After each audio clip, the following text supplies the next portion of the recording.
So the Sony FS7 has been my go-to cinema camera for the past 2 or 3 years now, and I've used it on many projects, whether that's YouTube projects, short films, feature films, even commercial work.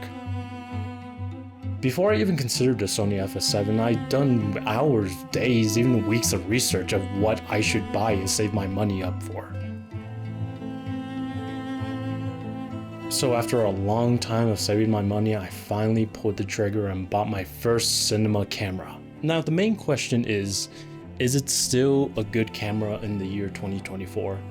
I will say for beginner filmmakers, I think it is an excellent camera to start with. Now this is not a small camera, this is a hefty and could get really heavy really fast, especially when you rig it out. It is a hefty boy. Now that being said, the image quality is still really good for a 10-plus-year-old camera. It uses 10-bit S-Log3 422 and it has a decent dynamic range if you know how to properly use it. Now that's with any camera. I used to use a Sony 6400 for many years before I even considered buying the Sony FS7. Now recently, if you've seen my previous videos, I have upgraded to a Sony FX3. Now that's what I'm using right now to record, so I can't show you the rig that I have for it. But why did I choose the Sony FX3 versus let's say the Sony FX6 or even the Sony FX9? The work that I've been getting recently required a more light setup. Now there's stuff that I missed from the Sony FS7 that's not in the Sony FX3. For example, these right here, they provide internal NDs, and internal NDs are such a blessing. Now for me, that's not a huge deal. I just use a variable ND and it's fine. It works fine. That being said, the one thing I do really like about the Sony FX3 is how lightweight and small you could have it. Let's be honest.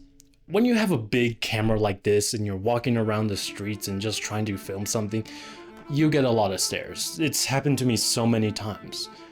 When me and my friends would just go out and just film something, it's hard to not be stared at when you have a big camera like this, especially when it's all rigged out. It's really hard to hide it and it's easy to get kicked out from places. Now my point is, do you really need the latest and greatest camera? The Sony FX3 is over 3 years old by now, 3 or 4 years old now, and it's not necessarily new, but it is one of the newest in the Sony cinema line other than, the Bernano. For a long time, this has been my go-to camera for many productions, and it's worked really well.